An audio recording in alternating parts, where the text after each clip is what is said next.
Hello and welcome to the World News on Voice of the People TV. I am Amina Ojelabi. Before we begin the news, kindly visit our website www.vop.ng for fresh and trending news. Now in the U.S., the Trump administration has fired U.S. Coast Guard Commandant Admiral Linda Fagan, the first female uniformed leader of an armed forces branch. Former President Joe Biden nominated Fagan to lead the Coast Guard, which is responsible for maritime security in 2021. Acting Homeland Security Secretary Benjamin Huffman, in a message posted on the Coast Guard's website, confirmed Fagan had been relieved of her duties after a long and illustrious career.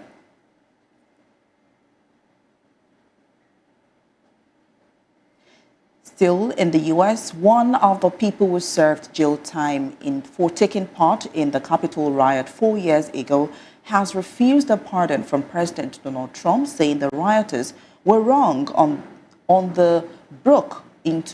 which they broke into the Capitol. Pamela Hemphill, who pleaded guilty and was sentenced to 60 days in prison, told the BBC that there should be no pardons for the riot on 6 January 2021. She told newsmen that she pleaded guilty because she was guilty, adding that accepting action also warned the European Union it could face stiff levies while taking aim once again at Beijing over fentanyl trafficking. A day earlier, the new president accused the bloc of not importing enough American product, saying it would straighten that out by imposing tariffs or by urging for more oil and gas purchases.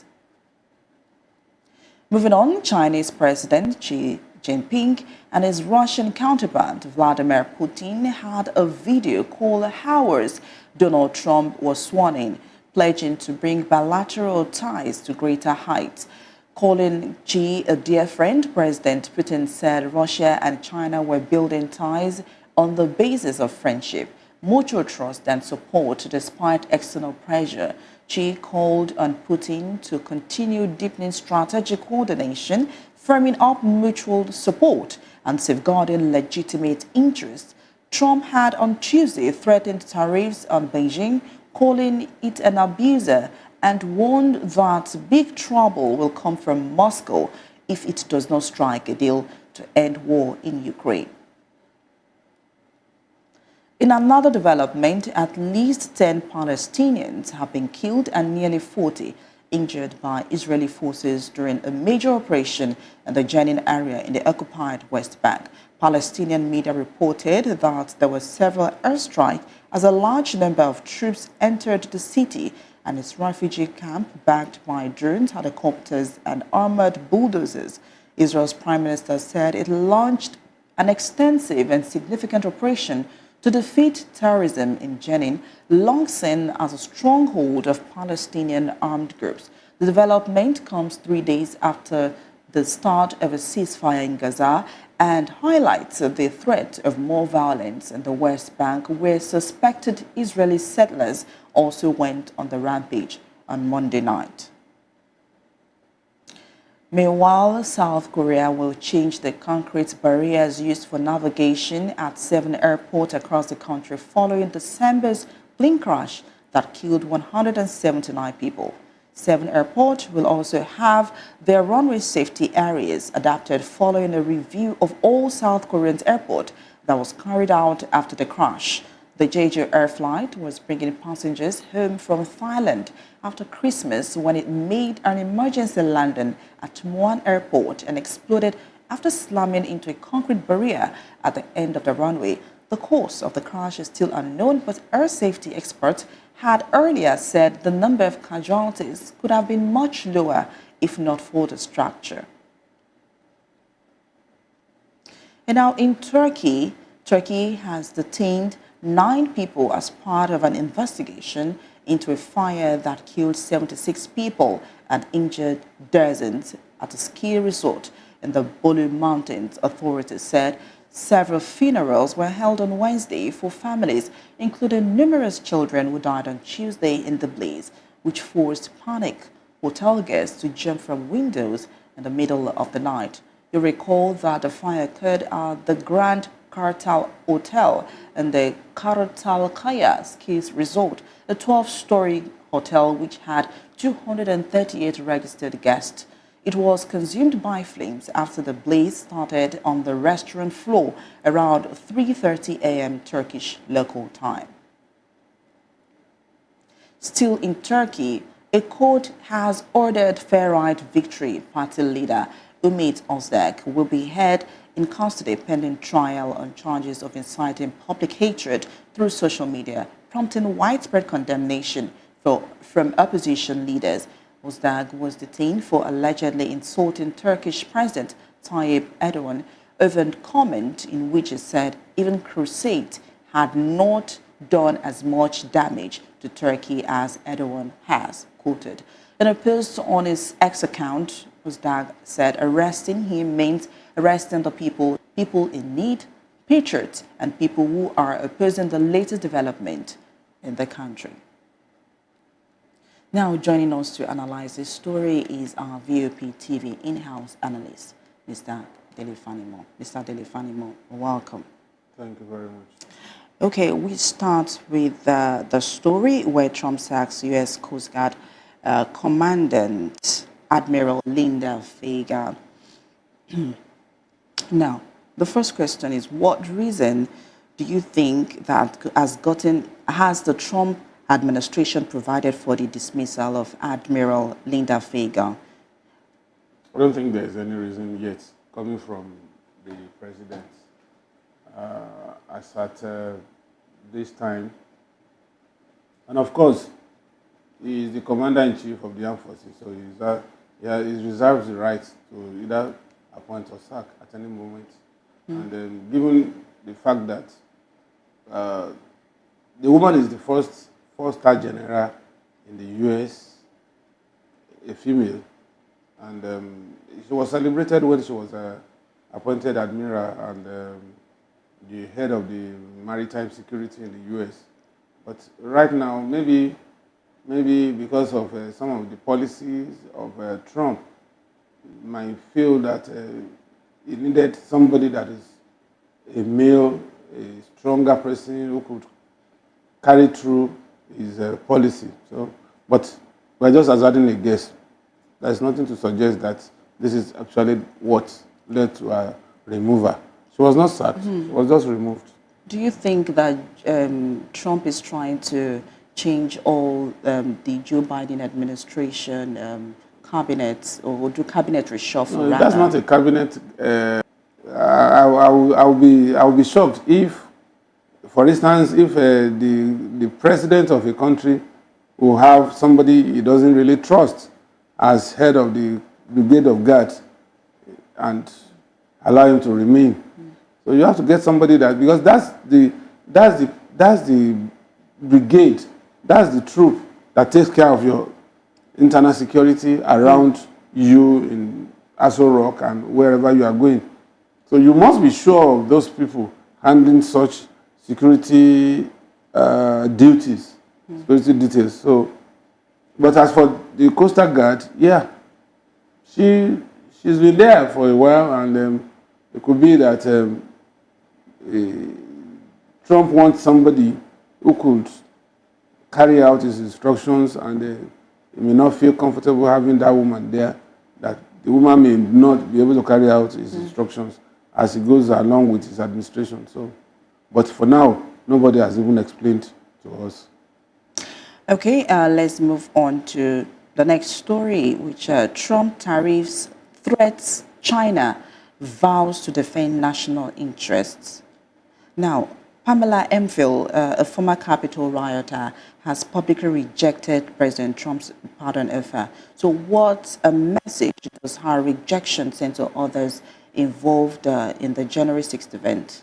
I think a day is counted as, a year is counted as 9 months. So probably she would have spent about 45 days to serve her term. And but the significance of that, she's out in the streets. The significance of that pardon is that she will no longer be seen as ex-convict because of the state pardon. But what she's saying is that she doesn't deserve it because she actually committed the offense. And she was convinced that she committed that offense. So she wants that punishment and the implication of the punishment to be with her to the grave. So what she's saying now is that, look, yes, Trump, you are pardoned, but why would you pardon a sinner that has admitted that she committed a sin? I think she's just being herself, and sometimes we want to look at that as a deviant behavior. But no, she just feels convinced that, well, I committed this offense, and it was an error on my part. So I should take responsibility for what I have done. And that was why she rejected it. So do you think Trump acted as an act of mercy? Trump didn't show mercy. She was just showing solidarity with those, because they were actually for him on that day. They wanted to upturn the result of that election. And so they became rioters, and they were violent at a point. So it was all for him. So he feels that now that some people had been put in jail for a while, some are supposed to serve 18-year sentence, some are supposed to serve 22-year sentence, depending on the degree of their involvement and what they did during that day. This is a country where CCTV cameras work, so you could preview. You could review the extent of everybody's involvement in such. So those who didn't do much were given lighter sentence, and those who were really, really into it were given longer sentence, some 22, some 18. So he felt that having come back to government, and that what they sought to achieve for him, that they couldn't achieve, he has achieved it. So he needed to give them, as part of solidarity for these rioters, he needed to give them pardon. And that was what he did, because he has all the executive powers to do that. Okay, talking about an act of mercy, I was trying to go quickly to just rephrase myself on the news. There's this trend on the speech, act of mercy for Donald Trump. That's the woman, the bishop. Woman, yes. Did you watch this? Did you watch it? Now, do you think that probably, because there was a gesture he made while the woman was reading out the speech, saying that he should pardon the migrants, that we have them, wash our toilets, work in our hospitals. They are not criminals. They help us. They improve our economy. And you saw the gestures of Trump in the video where he looked away while he was making that. Do you think that Trump will consider that speech as will actually show mercy to regarding the policy is making regarding the migrants and the LGBTQ? Trump has shown, even in the first term, that he's a Christian to the core. Okay. And that, as a matter of fact, the sight of that woman on the pulpit is part of the anger. Because Trump does not believe in anything that negates the tenets of the Bible. That's why he's going to fight LGBTQ.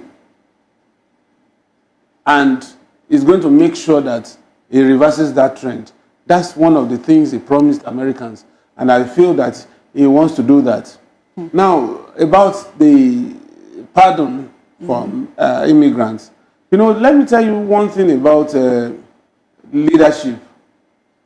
One of the greatest errors you can make in leadership is to reverse your policy. It shows how weak you are. So that's why before you take on anything in leadership, you must examine yourself. You must see that you can follow through whatever decision you have taken. If you go on to reverse decisions, you have already weakened your base. And so Trump feels that no matter what anybody says, he could stop it midway, but he's going to start it. But that's what makes him a man. And it's an ego thing. It's just like, if you offend me and you try to placate me in the open, I may resist it. I will say no. Because I don't want to be seen as somebody that can easily be cowed, can easily give in to things of sentiment or emotions. But if you come to me privately and say you are sorry, I'll look at you in the face and say, okay, you can go. So that's what, you don't come in there. The woman is doing her job as a bishop, but she was playing to the gallery. And Trump would also want to say that, well, you have said your own. It is for me to either take it or not. And it's showing that ego. And that's as I watched the video this morning. It took his face up like, as a you're matter not of talking fact, to me. The wife was looking straight. Straight, yes. I saw it. And even the VP was also looking elsewhere at that moment when the woman was reading that. But that particular show of mercy speech, it does show you that whatever that woman is saying, was saying, is not likely to hold waters. Wow. Wow. But on the other side, I feel that the speech was really a touching one. It was really, he said, it is not all the time you are pay taxes. See, I'm involved, you are involved as Nigerians, as Africans. Yes. Because our compatriots are there and are likely to face the brunt of this policy. And you imagine somebody who is your spouse, your acquaintance, your brother, your schoolmates, who had been reaching out to you over the years, and somebody who has a project in Nigeria, a building project or a business that you look after, and what comes from that place is what is used to sustain the business, and suddenly it's cut off, it's back. It's likely that that business may not be able to survive anymore. And even those who even give out handouts, like, my brother, I'm broke, my car is bad, I want you to support me. The man gives about 200,000 naira, which is just about $130, $120, that it doesn't really affect his pocket over there. Now, the man, if he's thrown back to Nigeria, you know the implication. A woman that the husband is in America and trying to support the family in Nigeria, and when he's back to Nigeria, where is the job he's coming to do? So I feel for them. But Trump is Trump. And when you want to, maybe because I'm talking like this because I'm a psychologist, I know how people reason, how people think, even beyond what your body language alone can make me write 10 pages. So meanwhile, what about the latest? About 18 states has also vowed to sue Trump against childbirth rights. Yes. You see, do you think childbirth rights is not something, it's a little bit trivia to me that Trump should not. It's like Trump has that passion for hating anybody that is not American. And don't forget, one of the mantras of his campaign... Is it anybody that is not an American, or the population of illegal migrants, African is actually the largest? Those who are illegal immigrants are just the fall guys. Left to Trump, he doesn't want to see anybody apart from the Americans. But the law has protected those who have been naturalized as citizens. That's why he couldn't do anything to those ones. But he is starting with illegal immigrants. And the whites, the Aboriginal Americans and the whites and those who are generational lineage in America, they are supporting him. Because that's the language they want to speak. But they needed somebody to help them speak that language.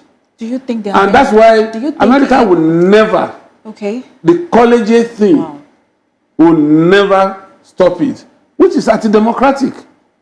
But they are holding on to it for them to use it as a weapon against majority vote. Because if America is allowed to do majority voting without recourse to the collegiate system, I tell you, Trump wouldn't be a president today. Does it comprise of both the black Americans and the white?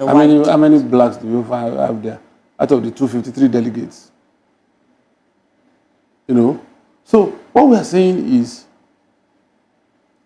Trump is speaking the language of the conservatives.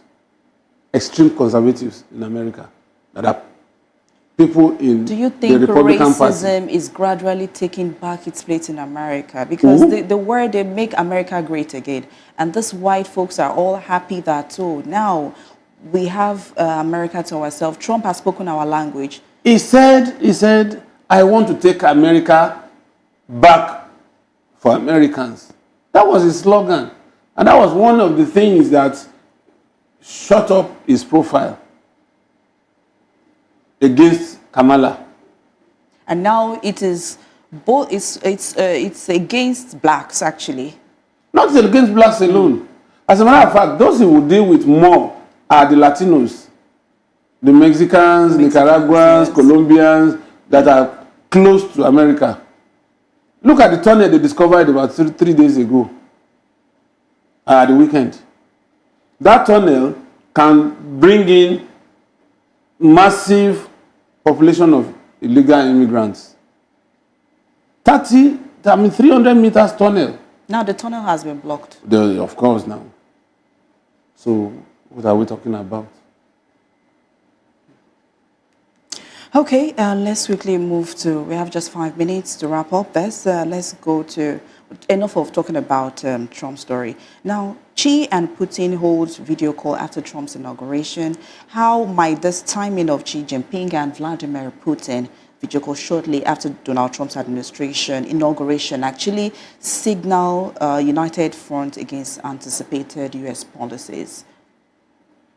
You see, there was a time in the world that we had a Cold War era between USSR and America. Okay. It was high-tech diplomacy that ruled at that time. They even brought the word to the doorstep of the media, and also to the entertainment industry. That was when James Bond 007 by Sean Connery and Roger Moore held sway. You know, that was part of the Cold War. And since the disintegration of USSR, you'll notice that you don't have any 007 movie anymore. Now, it's trade war between China and America now. America is angling to block its territory against massive dumping of Chinese products. Yes. And China is also threatening that it's a free trade world. Of course. And so the trade war, that was why TikTok was banned in America momentarily before the ban was lifted. And there are some things that Americans can't take to China. Unfortunately, most of the companies in China, some of the companies in China were companies that shifted from America, Europe to China because labor overpriced itself. That they looked at Africa at that time. They wanted to come to Africa because of the distance and nearness to raw material. But Africa was plagued with crisis from one country to the other. So they wanted a safe haven for their investment. And they looked up to China, where they could, because of the population, they got cheap labor. What Americans would charge per hour, the Chinese were not charging for a day. There were strict labor laws in America and Europe, Western Europe for that matter.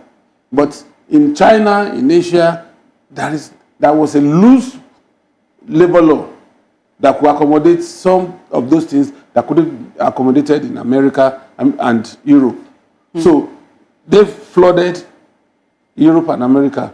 That's why, China, and that's why taking back those goods was a little bit difficult until the Chinese woke up and began to also establish some of these businesses. So now it's a Cold War.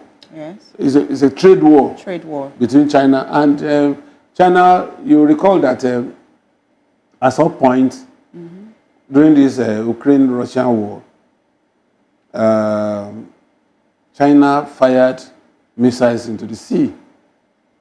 And that was a warning signal that, look, if America is coming on strong for Ukraine, we are here for Russia. Now, the interplay now is Trump is being boxed to a corner by how do you the mean policies, box? by Okay. the last-minute ditch effort of Biden in his support for Ukraine by releasing 80 attack aim missiles and the military policies, support to. So it's difficult for Trump now to support Russia. And Russia is also bidding his time and saying, if America fails to support me and I have only North Korea behind me, then China should come. And China has also shown solidarity through that phone call when you're referring to somebody at war as my dear friend. So anybody that is his enemy is also your enemy. So there's a political interplay there. Among the U.S. Yes, and the East Bloc. So in the days ahead, you start seeing, and sometimes when I predict here, you see that it comes to pass. Yes. China is going to come on strong for Russia because Russia can no longer trust America. Because it will be difficult for Trump to reverse those things that Biden has done. Is Trump going to queue behind Russia now to attack Ukraine? I don't think it's possible. Trump is a very good player of politics. I'm sure he's going to find his way around to get to Putin. Anyway, that will be all on the analysis segment. Thank you, Mr. Fanimo, for being with us today. You're watching the World News on Voice of the People. We have more stories coming your way after this break. Join us again.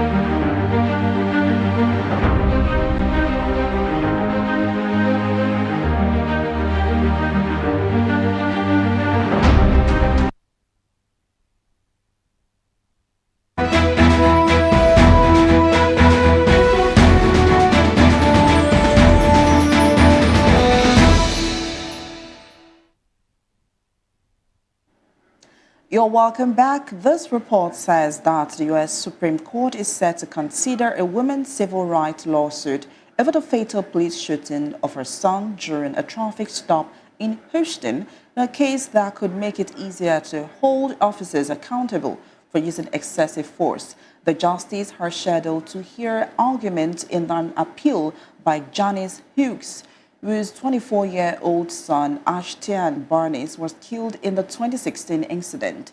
Hughes appealed after a lower court dismissed her lawsuit that accused the Houston police officer, Roberto Felix Jr., violating the U.S. Constitution Fourth Amendment prohibition on unreasonable researches and seizures by using deadly forces against her son.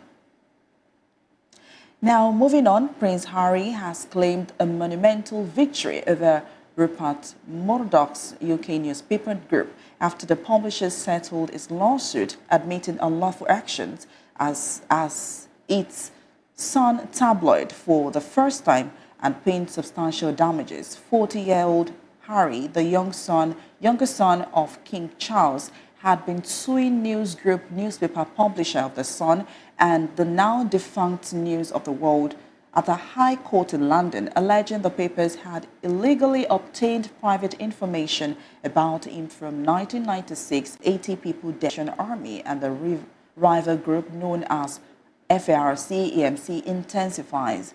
Located on Colombia's border with Venezuela, the Catatumbo region has around 300,000 residents and produces 15% of Colombia's cocoa crop. The FARC-EMC and the ELN have long battled for control over the region and its lucrative drug trafficking route, but had recently held a truce. In the meantime, Taliban Provision Police had disclosed that a Chinese citizen was murdered in Afghanistan's northern Takhar province, adding that a preliminary investigation had been launched. An interpreter accompanying the victim was unharmed. It was not clear who was behind the attack, whether it was carried out by a militant. China was the first country to appoint an ambassador to Afghanistan under the Taliban and has said it wants to boost trade and investment ties. We will go on another quick break and the world news.